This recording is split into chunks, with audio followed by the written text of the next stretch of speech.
קורחל, אתמול הייתי בסרט של שולי, אתם מכירים אותו. נכנסנו, קורחל עשתה בעיות, הוציאו אותם בפרק הראשון, כבר אין, נגמר הסיפור, אין. עכשיו הגיעו דמויות חדשות, אתם מכירים אותם? איך השם שלהם, אגב, את מכירה? ספרי. למה את מראה לי את הרגליים שלך? ספרי. אני קורחל ליום אחד, הזמינו אותי. אני אגיד לכם, הייתי בחוויה הזאת, זה לא נורמלי הסרט הזה. יש קודם כל שולי, איפה שולי? איפה אתה? אני מחפשת אותך כבר הרבה זמן. קנדידה.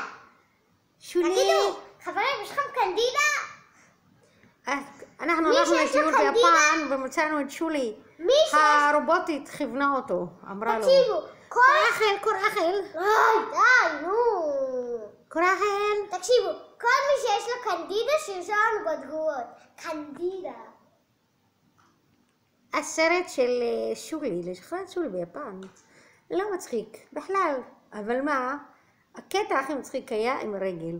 נכנסנו לכיוון של מסאז'ים וזה, והכל טוב וזה.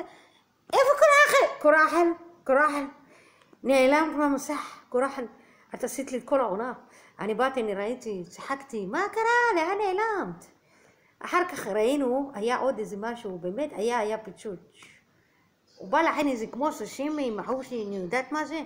ז'חנון, נתנו לו ז'חנון. פתאום אנחנו רואים את הז'חנון. בתוך הז'חנון היה שם, אני אגיד לכם, היה שם איזה... אם שמעתם, אם יש לכם... ז'חנון רול, נתנו לו ז'חנון רול.